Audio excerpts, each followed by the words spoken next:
Okay, good morning, everyone. Can you hear my voice and see the screen?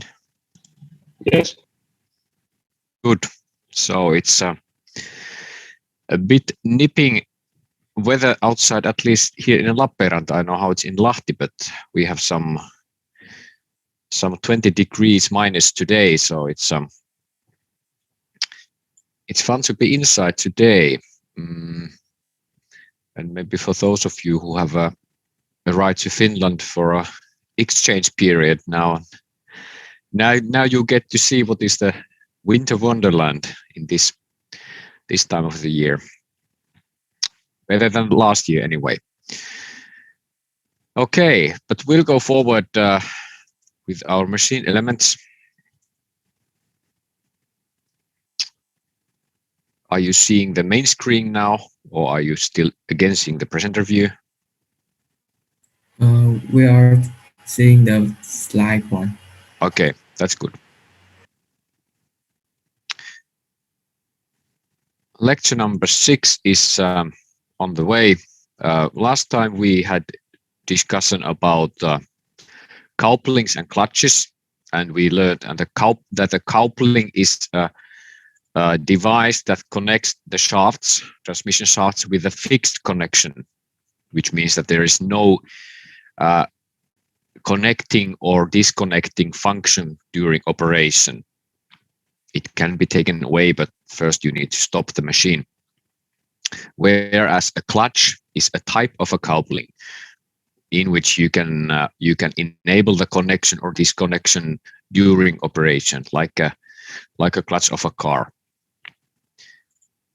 And we learned something about the coupling types, most general of ones: flange couplings, lamellar disc couplings, claw couplings, pin couplings, flexible couplings, different kind of Oldham Schmidt couplings, which allow free movement in radial direction, spring and grid couplings, gear couplings, and the same for different clutch types, which are more or less similar to brakes, because they're usually a contact friction surface, which is allowing the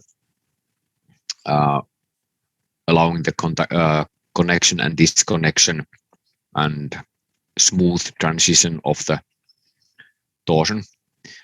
But we also learned that there are more sophisticated clutches available, like fluid clutch, in which the viscosity of the fluid is used in transmission of the torque, and there is basically a pump and a turbine attached into the coupling entity. And there are also some other kinds of special clutches which can be used, for example, torque limiting clutches, directional or startup clutches, which activate at certain speed. This was the last lecture's main points. And the learning targets for today would be to ability to calculate a twist of a shaft per unit length, total twist angle of a shaft in unit of radians or degrees, and torsional stiffness of a shaft in Newton meters per radians or Newton meters per degree. I think in Seppo's courses you have been doing already some of these twist and torsion calculations, but maybe the torsional stiffness is something that you hadn't had in those courses, so now you learn it. That is fairly important factor in many of the machines where transmission shafts are used in the drive lines. And also you will learn to use notch factors for certain shaft diameters and corner radiuses, and learn what is the meaning of a notch effect on a shaft.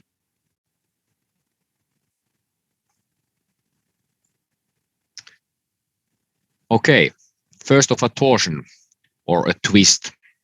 These words are being used, I would say, in a mixed way I don't clearly see what is the actual difference between the torsion and twist. They basically mean the same thing. It means the deformation of a longitudinal object like a shaft in around its longitudinal axis. And we don't go too much on the theory, just I'll show these equations to you because they should be known to you already before. But if you need help and or you feel that you are not quite sure about how it goes, please check this online video from YouTube about torsion. It's actually quite good and excellent video about torsion and twist and how these cross-section properties affect to the twist. And there's also something about the shear stresses induced by the torsion. So you can check that independently. But as in tension, also in torsion, there's a relationship between elastic deformation, which is now the twist, and the load, which is now the torque. And this is fully comparable to a tension situation where we have the Hooke's law. As you remember, we had the sigma, meaning the tensile stress, which is equal to epsilon multiplied by the modulus of elasticity, which is then the epsilon is the deformation and modulus of elasticity is the material property stiffness. So similar relationship can be drawn between torsion and twist. Deformation and the load are just acting differently, but they basically work in the same way. And now if we look at the equation, how we can calculate the twist, meaning the angle per unit length and in radians, we can calculate it from the equation denoted here. So the torque divided by the G, which is a shear modulus, and I, V, which is now the polar moment of inertia. And the shear modulus is now fully equivalent to the normal Young's modulus or modulus of elasticity in the tension. But in the torsion, we don't use the modulus of elasticity, but we are using shear modulus instead. And what you need to remember in this equation is that it will give you the twist per unit length in radians per millimeter or radians per meter if you are using meters in units of the equation. And it's important that you match the units in the equation. So in the torque, if you are applying Newton meters, it means that you have to apply this polar moment of inertia also in meter in power 4. And if you have calculated the polar moment of inertia in millimeter power 4, which is the common way to do it, then you have to include the torque in Newton millimeters, so that the units will match. Otherwise, the result will be 1,000-fold wrong. And now, with this equation, we can calculate the angle per unit length twist. And usually we want to have the total angle in degrees. What is the total twist in degrees for the shaft, certain shaft? We can further on calculate it from this equation, another equation here. When we multiply this twist, which is angle per unit length, by the length of the shaft, therefore giving us the total twist. And if we combine these two together with the first equation, we can directly derive the equation into form where we have torque multiplied by the length divided by the shear modulus and the polar moment of inertia. Polar moment of inertia is for a circular profile calculatable with the equation given here. There is it is possible to calculate that for other cross section as well, but that is not that often needed because usually the transmission shafts are of a circular cross section, and there are tabulated values for other cross sections as well. But this is the most important. And in this, generally in this cross section measures polar moment of inertia, second moment of inertia, etc. It is important that you distinguish what is the actual equation, because they are looking a bit similar and actually quite a lot similar. Sometimes there's a diameter in power of 3 divided by 16. Sometimes there's a diameter power in 4 divided 32 or 64. So it's quite easy to mix with those. So you have to be careful to look what is the cross-section property that you are calculating.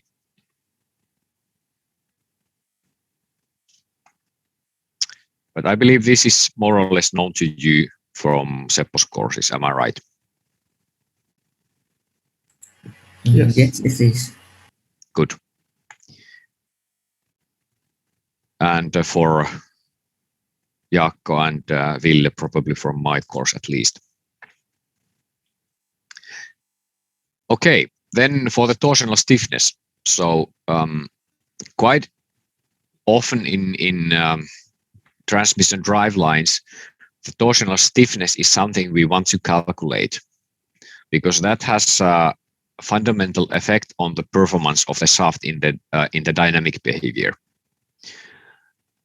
Because it's basically a little bit similar as it's a spring constant for a spring, and when we have a large lengthy drive line, this torsional stiffness will affect to the vibration properties of the shaft, and therefore it's important while we analyze the effect of the vibrations on the shaft, effect of the different kind of excitations on the shaft, and if we want to calculate the eigenfrequency in torsion for the shaft.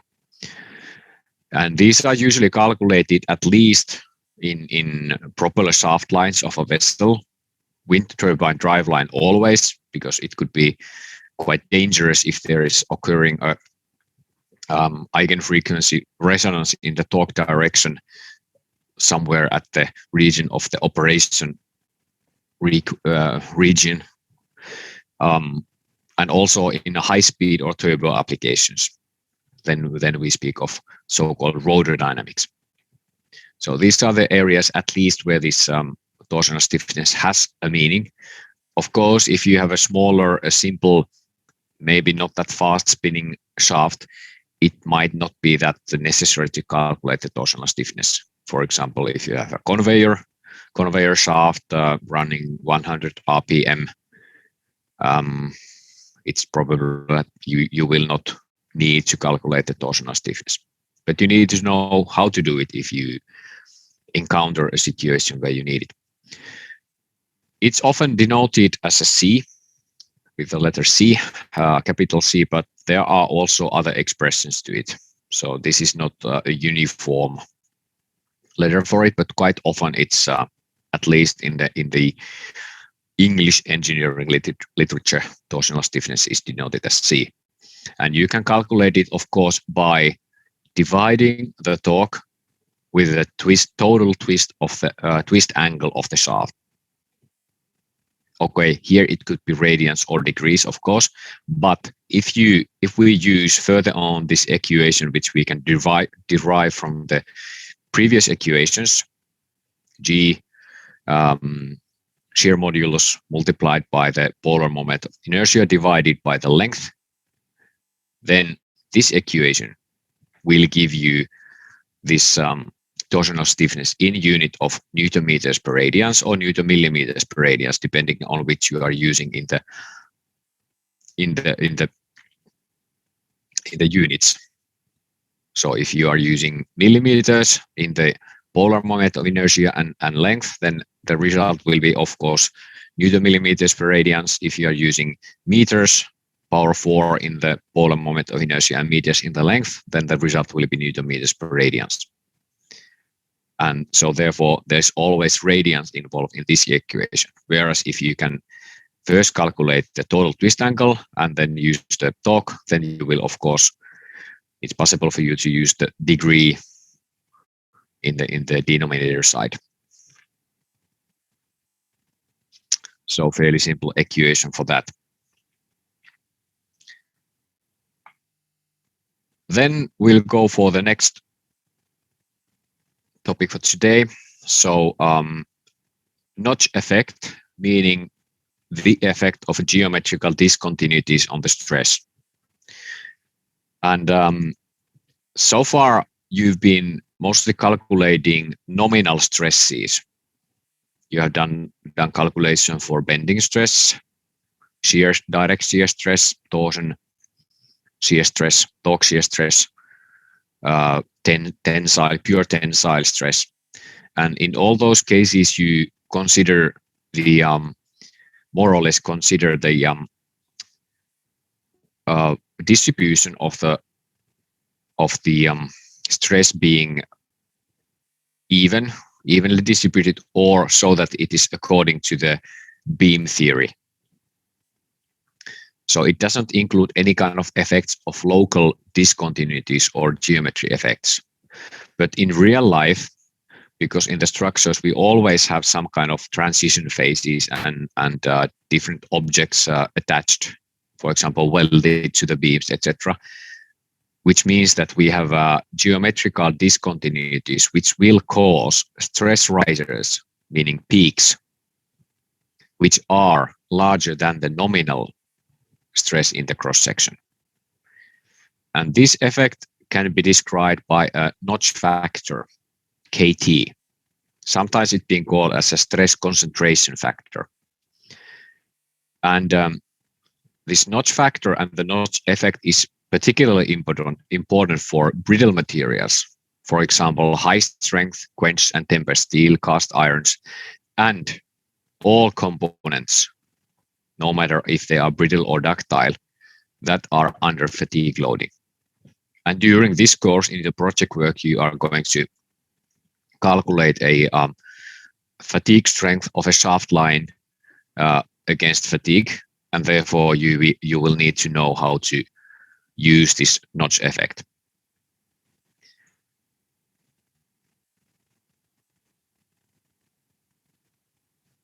So if you look at the pictures below, for example, in the right-hand side picture, we can see that this first gray plate here, it's fully uniform, and these stress lines within the material, they are straight and evenly distributed.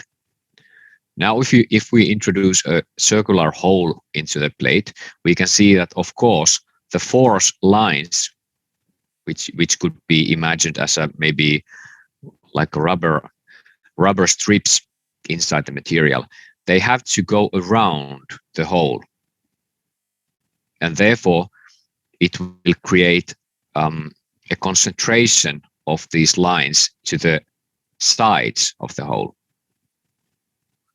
If we have a rectangular hole, it will make the same. So this concentration of the lines will be even more due to the sharp corners of the rectangular hole. And if we have this kind of very sharp notch, merely a crack, you could say it's a crack, it means that we have really high concentration of these lines at the tip of the crack, because all of these stress lines, so to say, need to bypass the crack tip.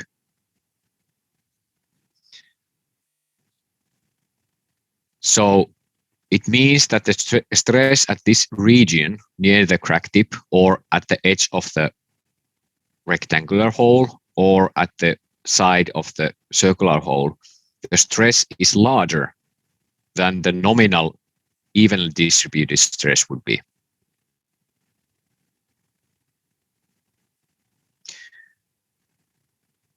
But what is good side, we can calculate this effect of the notch, and we can calculate what is the increased stress level at this area of the notch using the notch factor.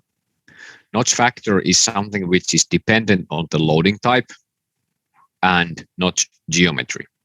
Loading type meaning that there are different notch factors for bending, tension, torsion, but there's no notch factor for direct shear. Also, this notch factor is depending on the notch geometry. There are different notch factors for shaft journal, like here in the center picture, and different notch factor for a journal that is on the plate, like here. If we have a plate material that has a radius here, in a cross section, the geometry might look the same as for a circular shaft, but the notch factor is different, because for plate, the stress riser effect is different from a circular shaft.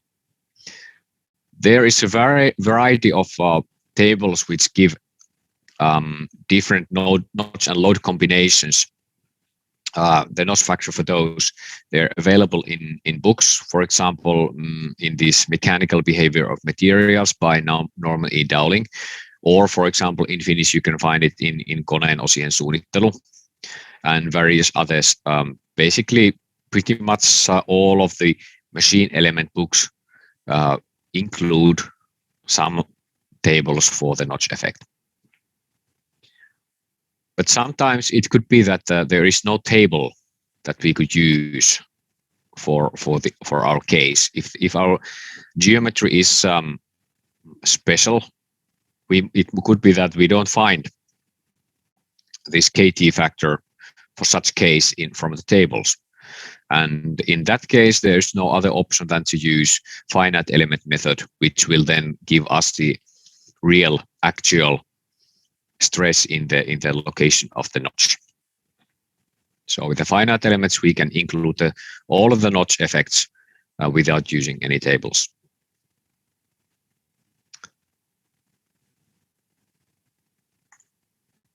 Here is one table about notch factors for shaft, which is under bending loading. So as you can see in the picture, there's pure bending, no shear at all. So just bending load. And there's certain radius in the journal of the shaft, larger diameter capital D, smaller diameter lowercase d. And then you can find these curves for different ratios of larger diameter divided by the smaller diameter. So you need to calculate what is your shaft's capital D over smaller case d ratio and use appropriate curve to find the notch factor. In addition, you need to calculate what is the notch radius divided by the smaller diameter, and then you can find the location from the x-axis which you will need to use. For example, if your R over D would be 0.1 and your capital D over lowercase d would be 1.5, for example, it's over there, you could go from 0.1 to the curve of 1.5 and then to the left, and you would see that this notch factor KT would be a little below 1.7, but because we are on the safe side is if we just slightly overestimate it, we could use value of 1.7 in our calculations. And yes, please go ahead. Is this diagram depends on the materials of the shaft or just the geometry of the shaft only? That's a good question. This property, notch factor, is purely geometrical and load dependent. So there is no influence of the materials. Later on, we will see that how we can include in the fatigue calculation, how we can include the effect of the material. But this notch factor KT, it's only a function of a geometry and the loading type. So the loading type comes from that you have completely different table for different loadings. Like here, you can see that there's torsion in the similar shaft. The shaft geometry is the same as we have over here, but now we have torsion loading. And again, these curves and the process how to find the KT value for the torsion is equal. So for example, 0.1, we look from here if the R over D ratio is 0.1. Okay, now we considered here that this capital D over smaller d would be 1.5. In here, you can see that we don't have a matching curve. We only have a d over d ratio 1.09 or 1.2 or 2. Okay, it means that we have to either estimate a curve in between the curves of 2 and 1.2, or then we just roughly use the curve that will give us larger value. That would mean that we are on the safe side. But you must remember that if you just use the curve that is on the larger side, it might heavily overestimate the stresses. So if you're using that as a dimension criteria, I would advise that you somehow estimate the curve in between, so that you don't have that much extra in the results. But similar process, for example, from 0.1 we go up and we consider that there would be 1.5. It might be somewhere in between here. So I think we might take 1.4 as a KT value for the torsion for that case. And same thing for a similar shaft with a pure tension. So we can see that shaft geometry is the same, just that now we have the pure tension and the curves are a bit different for that, but the process is the same. Okay, now when you are using these tables, it is quite easy to make at least small mistakes when looking the curves and checking the KT value. So there are calculators available for that. So one of the I would say suggested pages is this eFatigue, and I would advise that you get to know this, because I will want that you will use this in your project work. During these days tasks, I prefer that you use the tables like here, just because of training, so that you get to know how to use the tables also. But in your project work, please use this one. Let's check how it works.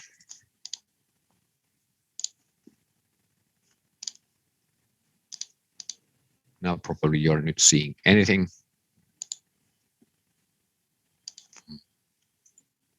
Okay, can you see the web page now? Yes, we are. Okay, so here you can see a division of different geometries. So in the lecture material, there is tables only for round shafts with a journal. But as you can see, there are also other options. In here, you can find, for example, this kind of plate with a knots in the center, plate with 2 holes, plate with 2 holes, of which the other one is of different diameter. There could be some special shapes like flat test specimen. Test specimens are standardized, so you could directly use that, or round, or a plate with a pin in tension. So this is quite good option if you are calculating some pin joint and you have a flat hole in the plate where you're attaching the pin, so you could directly see the stress concentration factor from here. In the topmost, you can find different kinds of forms of rectangular bars, quite special shapes as well. But the one that we mostly use in machine elements, as we are dealing with the transmission shafts, is the rounds and shafts. And here you can see different forms of those. in the lecture material, I had this first option, round shaft with a single fillet, but it could be that in the project work you might have, for example, a round bar with a V-shaped groove. If I'll put that into your input values, that in the middle of a shaft you have a groove which has a certain radius and angle, and fairly easy to use. Use that. Input the diameters in millimeters, other dimensions.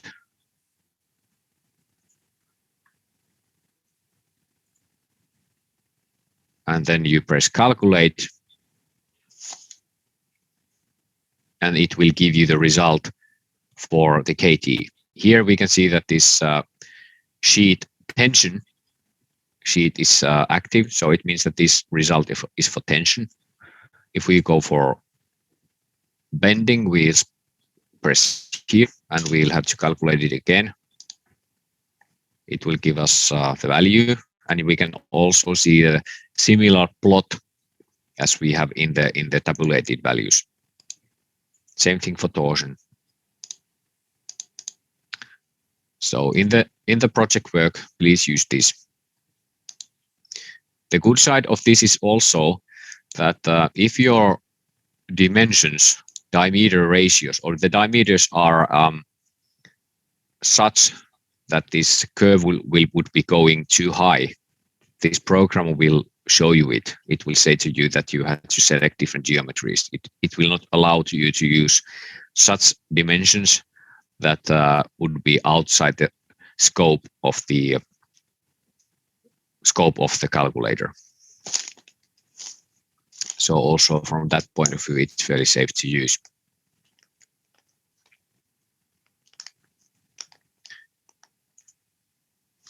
Okay, now we can go back to the slideshow. Excuse me? Yes, So, please go ahead.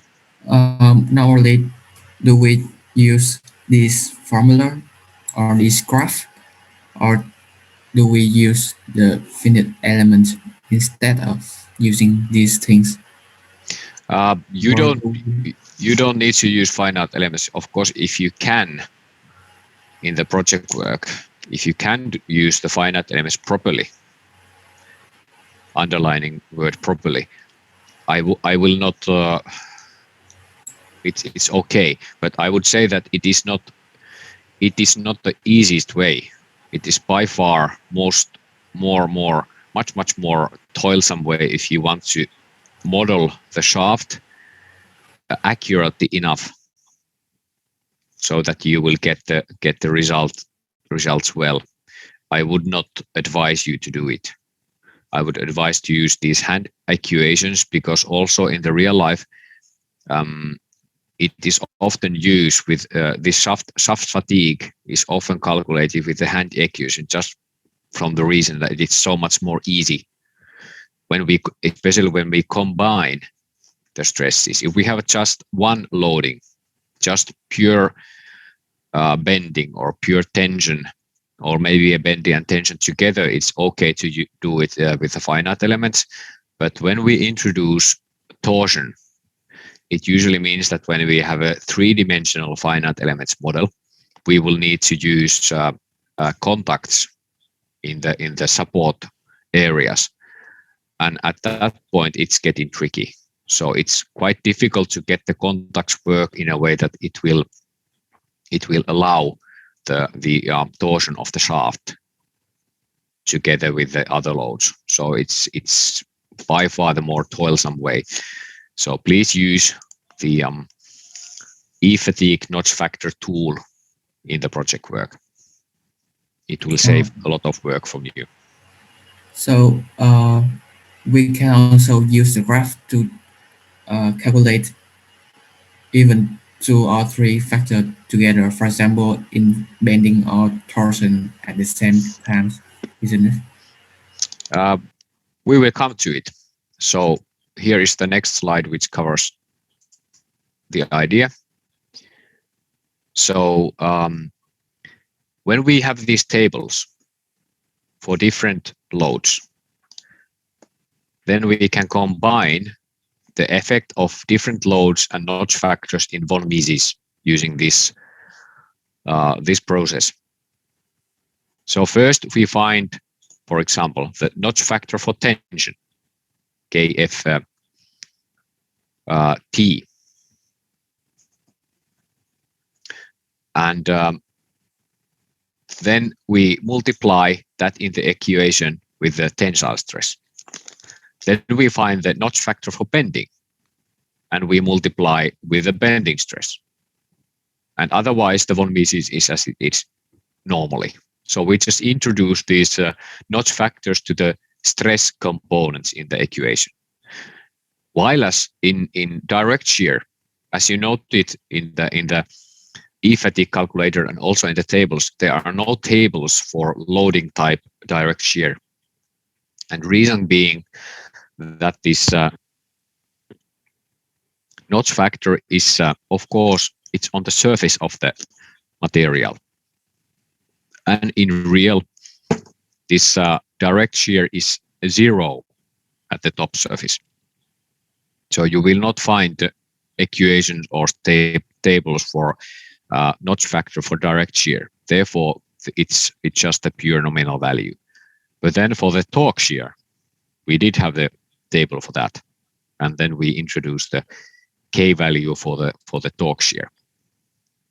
But of course, depending on your structure and the load situation, some of these stress components could quite well be 0. Well, in transmission shaft, usually torsion isn't 0. There's some torque, but for example, there could be that there's no pure tension at all. Also, there is usually bending moment introduced, so that is hardly ever 0, but the pure tension could be 0 quite easily. Excuse me, one more Yes. question.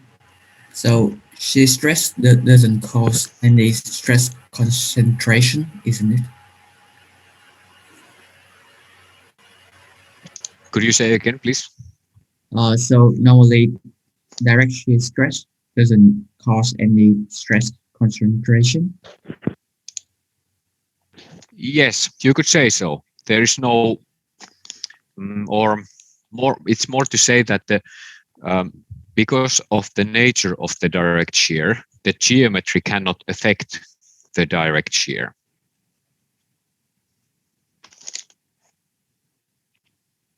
That's actually a good question. So it's more because this notch effect is due to the geometry change, and the geometry change is always at the surface of the component.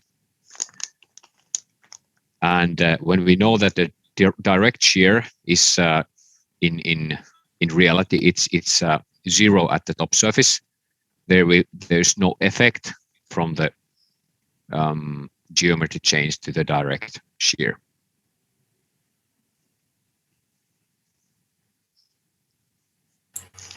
Can you explain it again why direct shear stress doesn't have any stress on the surface of the component? Yeah, I think I could maybe draw that. Just a second. Oh, so it just cause the stress in the cross section, isn't it? The direct shear stress.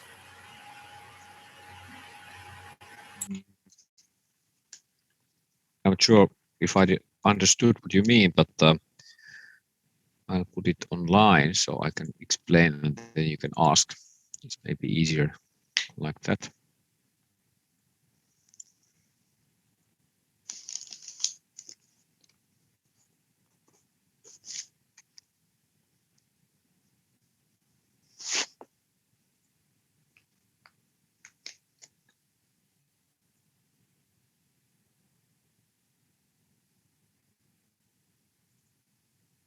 Okay, can you see my whiteboard now? Yes, I am. Okay. So if you consider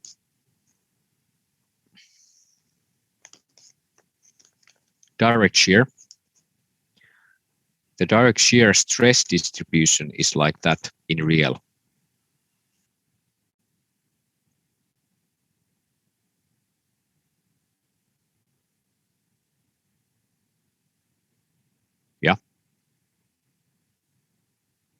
Mm, uh, why is the uh, stress diagram for? Didn't know what is the view of the diagram applied for the object you have drawn. What do you mean? There's a beam, for example, a beam, and when we have a shear force inside it, for example, if you have a beam on two supports, you will have this shear force distribution like that inside the beam. This is maybe known to you, yeah? Yeah. Okay, so you have certain shear force Q somewhere at the beam, and when we consider that there's some cross section of the beam like there, Yeah. we have the Q over there. We know what is the Q, the shear force. Then we can calculate from cross section properties. We can calculate the static moment of inertia. We know what is the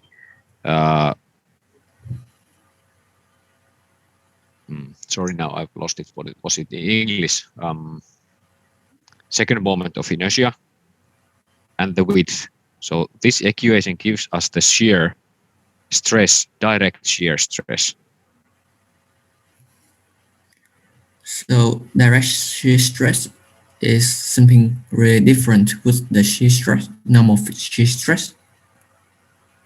There are two types of shear stress. Another one is the direct shear stress, which is like this. Another one is this torque shear due to the torque, which is in the circumference direction of the shaft. If we have a shaft that is under torsion loading, Yes. So then we have this torque shear. yes. So I don't know what you mean by normal shear stress, but I usually denote this shear from the bending, shear from the reaction forces and point loads. I usually denote this as a direct shear to distinguish it from the torque shear. Yes, and I haven't seen that such formula before. Normally, we just calculate it by uh, divide by area. Okay, so you haven't seen this equation before. Yes. Okay. Normally, we just calculate it by force divided by areas. So you just use like Q over A, which is the area. Okay. Then it's good that you pointed it out because this equation is the accurate form of the direct shear. This is something that we use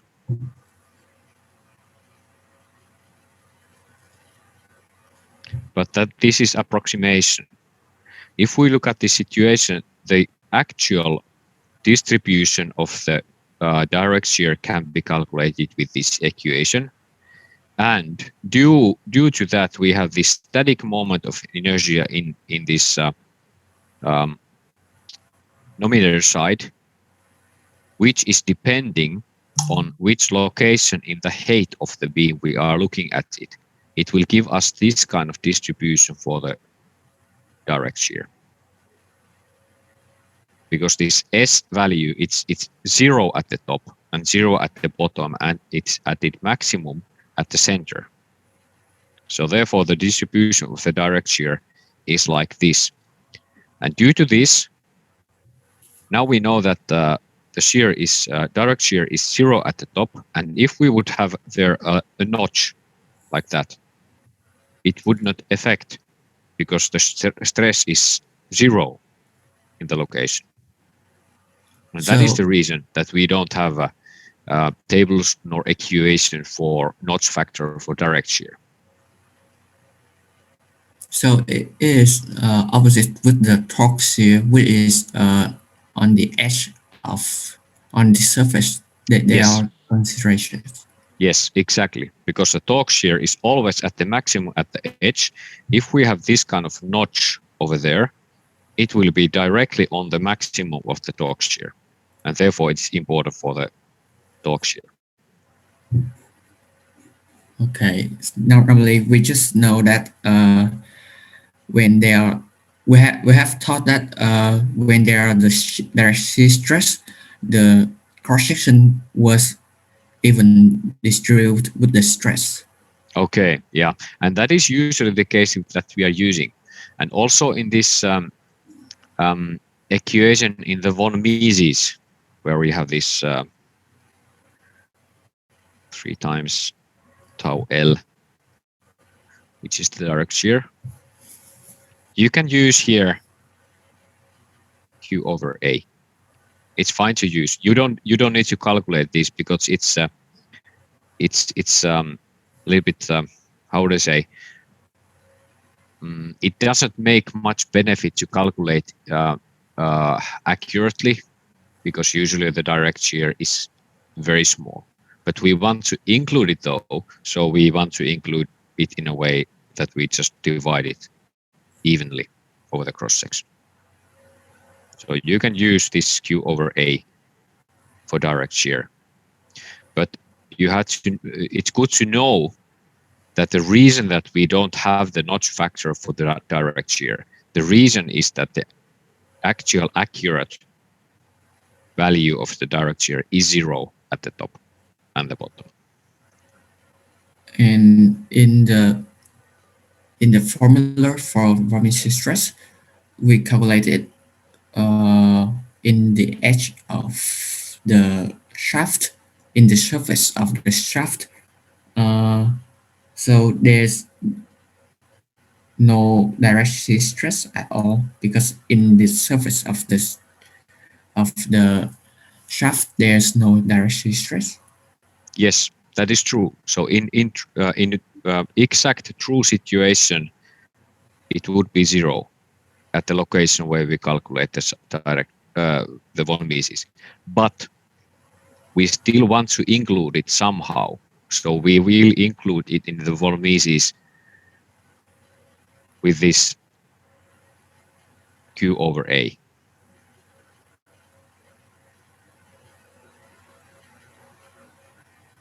So we just include it, but in fact they don't have any stress on the point that we calculated.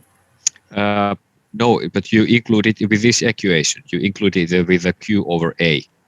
You include the stress, but not the notch effect. Yes. If you look at this, can you see the presentation now? Yes. So as you can see here, you include the direct shear, but this tau L is now just Q over A, evenly distributed. And that's it.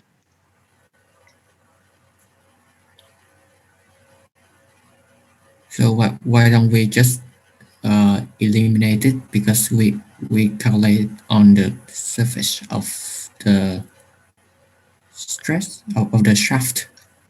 Well, that's a good question also. But the reason for that is that when we are doing are you seeing the white screen now? I'm seeing the previous board. Okay, that's good. So are you seeing if I draw here like this? Yes. Okay, good. So in von Mises, we are combining different stresses. We have to combine the distribution of the bending. Yes. Yes.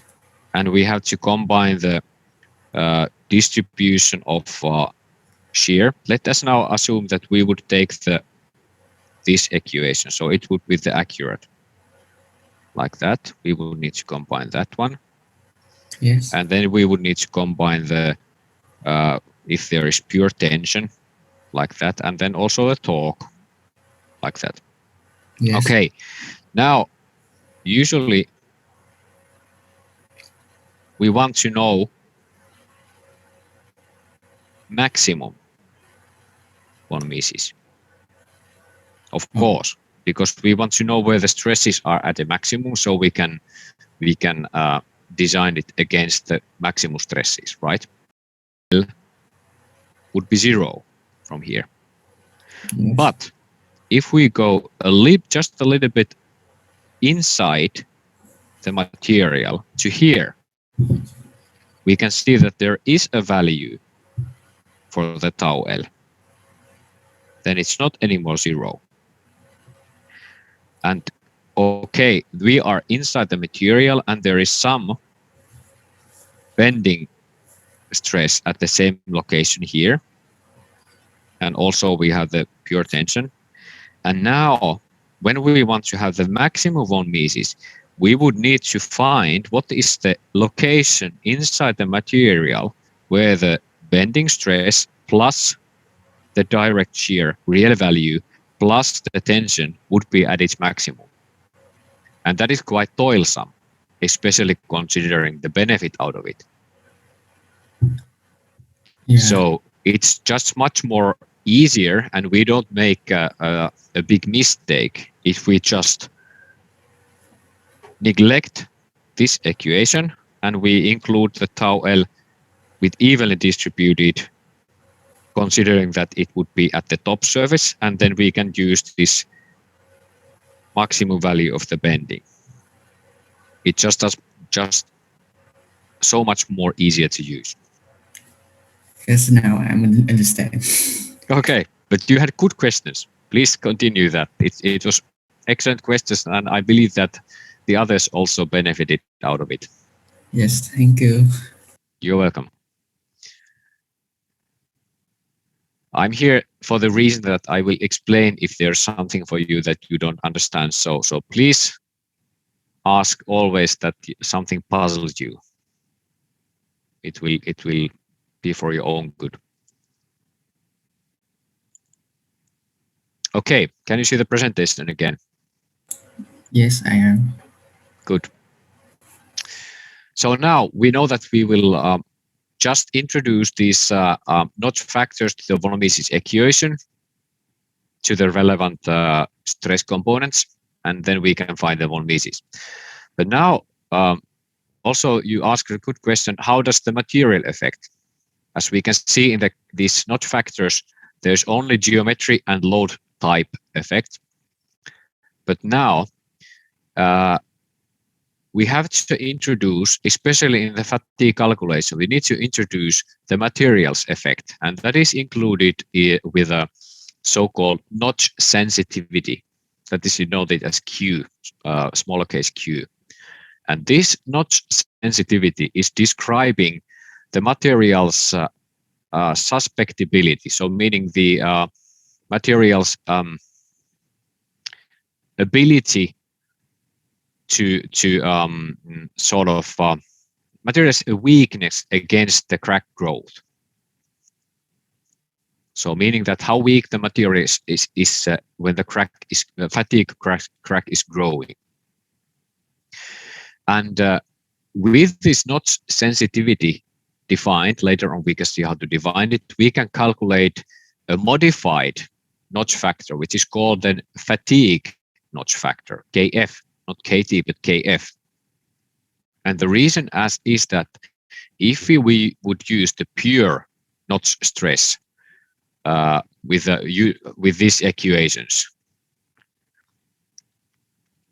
we would sort of overestimate the loads, because in real material, the material tends to resist the crack growth, the fatigue crack growth, especially ductile materials. In the real life, many of the materials, they have ability to resist the crack growth beyond what would be expected from the pure KT. So therefore, we use this modified K value called as fatigue notch factor, Kf, in the fatigue analysis. And that will better describe the overall comprehensive effects of the notch in the real material and the fatigue life. So again, especially ductile materials, which our materials usually tend to be fairly ductile, they have higher resistance against fatigue crack growth than what would be expected from the pure geometrical and load dependent KT. in the fatigue assessments. And when we calculate this fatigue notch factor Kf, it can be calculated with this equation over here. We have to first define this notch sensitivity, Q, and that can be calculated with the so-called Neuber equation. And in the Neuber equation, we have two parameters we had to find. First of all, there is a material constant beta, and the material constant is derived from this table, where in the x-axis you find the ultimate strength of the material. That's fairly easy to find for the if you know the material. And then just going up to this curve, it doesn't much make difference if you use the dashed line or the solid line, but this typical value line, meaning the solid line, would be the one that I propose to use. There starts to be difference only in the very high ultimate strength region. So, for example, of 800 megapascals ultimate strength material, you go up over here, and then you look the constant B from the y-axis. Please note that this scale is in logarithmic. So it means that if you have, for example, you will hit this tick mark over here, it will mean that it will be 0.02, 0.03, 0.05, 0.06, 0.06, 7, 0.8, 0.08, 0.09. So this is logarithmic that you need to consider while you are checking the value. And the rho here in the denominator side, that is the notch tip radius, which you already know. And there you can get Q, and when you get Q, you can calculate the fatigue notch factor with the equation here. Of course, you had to have the KT also calculated. And then when we go to fatigue assessments later on, these fatigue notch factors are always used. We don't use the KT anymore. We use the KF. But what is important to note regarding this fatigue notch factor, it's that you cannot use that if the notch tip is very sharp, if it's nearly zero. If the notch tip is looking like this over here in the lower right-hand side corner, nearly zero radius, then the equations do not apply. So they only apply if you have some finite radius for the notch tip. If you have very sharp notch, then it's more like a crack tip. You will need fracture mechanics to assess the lifetime. You can't do it by the linear normal fatigue lifetime assessment anymore. Then you would need fracture mechanics. So why is the number supposed to be nearly zero in radius? It means that if you have a very sharp notch, it will mean that its radius is nearly zero. Because when it sharpens, the radius is of course going smaller, and when you are close to zero, then it's at its sharpest. So we can use the formula in which range? I mean, why is the lowest radius we can apply? Okay, that was the question. You can see it from these tables. You can see where the curve ends here. Oh. So if your curve is if you have for example R over D value which is somewhere here, you don't find anymore any curve, and especially good is to use this e-fatigue calculator, because that will tell you that your dimensions of the radius or the other dimensions are out of the range. So it will not give you any value if it's not applicable. Okay, thank you. All right. So then for the calculation tasks, which I think that you all have been waiting for eagerly to get the calculation. Now we have here a electric motor with a frame size of IEC 560, which will mean practically that this height of the shaft end from the feet is 560 millimeters. Now we know that the shaft is of material S355 and the shaft end diameter smaller d is 150 millimeters. The next journal in the shaft, the larger diameter, is 180 meters, 80 millimeters, and the corner radius is 3 millimeters between those. We know that in the shaft end there is a massive coupling with a flywheel, and they have together a mass of 3.5 tons. We know that this shaft should last the short circuit torque, which is for the machine, it's 92 kilonewton meters. And we also know that from a component or from a tilt angle, there is axial force also, which is 15 kilonewton meters. And also we know that this coupling and flywheel mass distance from the journal is 480 millimeters. And now your task is to define. First, you need to calculate, of course, the nominal stresses on the top corner of the journal, tensile, bending, direct shear, torque shear. But then you will need to calculate the safety factor with respect to local yielding, applying, of course, Moll-Mises for the cases where you first take just the nominal stresses, no notch effect. Then you calculate it with the notch effects, KT values, and the third one with the notch sensitivity factor, KF, introduced. And with these three different cases, you should calculate the safety factor against yielding using von Mises in the journal, and to see what kind of values you will get. And also after that, sorry. Yep. So you replace the KT with the KF, but you don't replace the notch factors for Torgu. But you can calculate the KF also for torque. Okay. So you just because equation for KF here, so you can have the KT for tension, you can have the KT for bending, and you can have the KT for torque. Okay, thank you. And then secondly,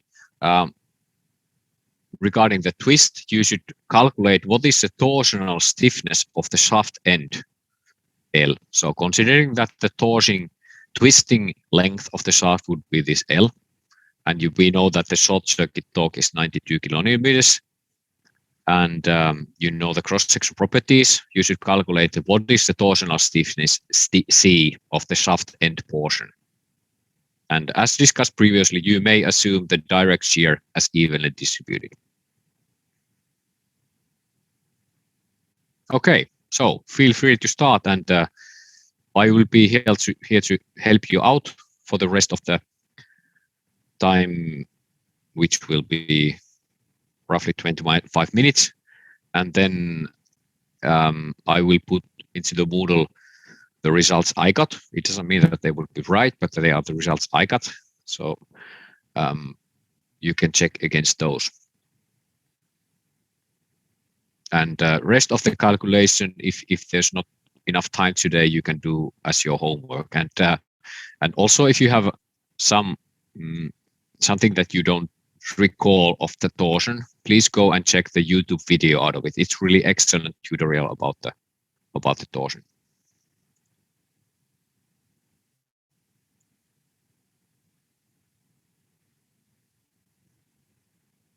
For Ville, have a nice lunchtime. Yes, thank you. Bye. Bye.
Tom, may I ask you to clarify a bit what is journal?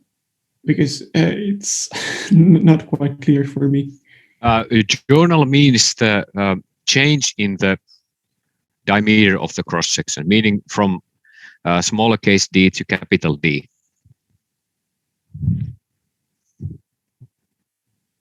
So it can be assumed just as a difference of diameters?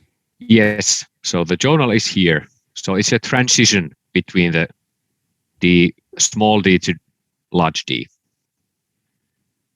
Okay, so here, for example, you state that the distance to journal is so it's distance to place where radiuses or diameters are changing. Yes, Okay. exactly. So basically to here. So you don't need to think that the radius is starting from here. Don't calculate that. Just from this, if you see my pointer, from this line to the end. Okay, great. Thank you. Okay. Good that you asked, because it's the words are sometimes something that I think that they are a general words, and people know them, but it's not always the case.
So I have a question about calculations. Yes, go ahead.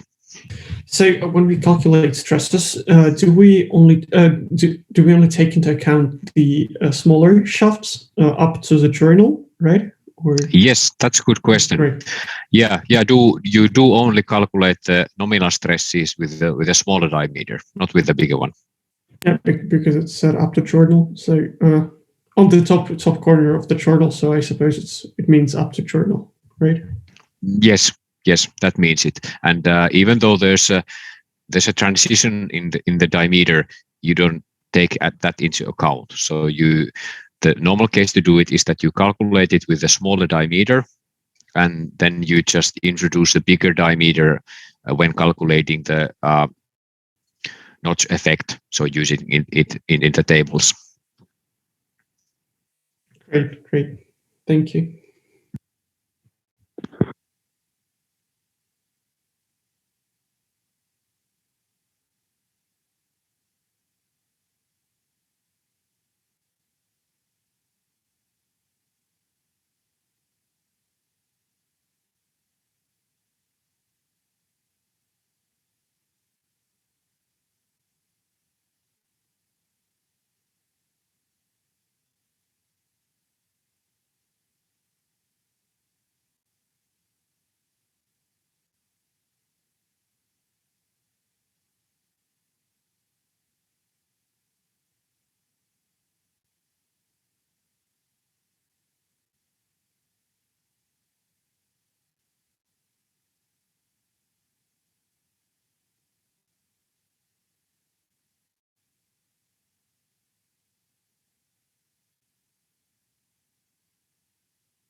Okay, now I put some results that I got into the Moodle. Of course, as you may note, it's the results vary a bit depending on the how and which tables and you have been using. So depending on your accuracy on looking the tables. So there could be some variation, but if you get the roughly the same stress values and roughly the same safety factor values, then you have probably done it right. The torsional stiffness is a definite value, so that should be exactly the one I put in there. And due to the variation in using the tables, I would like you to use the eFatigue calculator for the notch effects in your project work. So there will be no no variation depending on how you check the chart. In the e-fatigue, you get exact result with the given input data, always the same.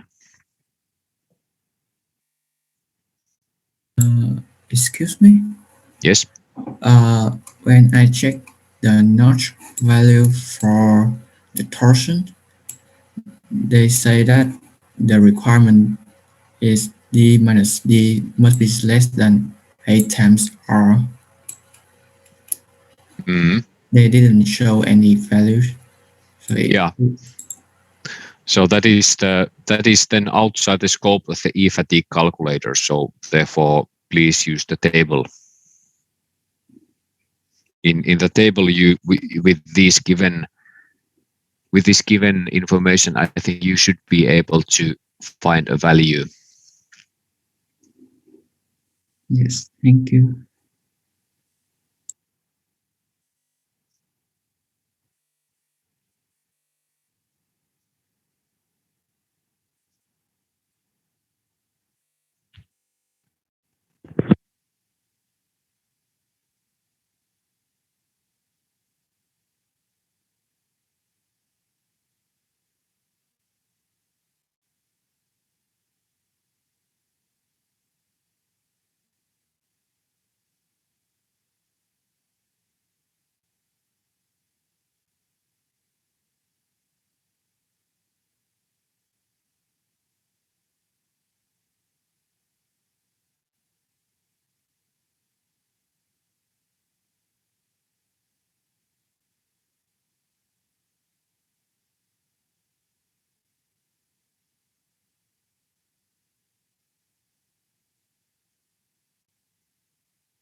Okay, it's time to close up for today.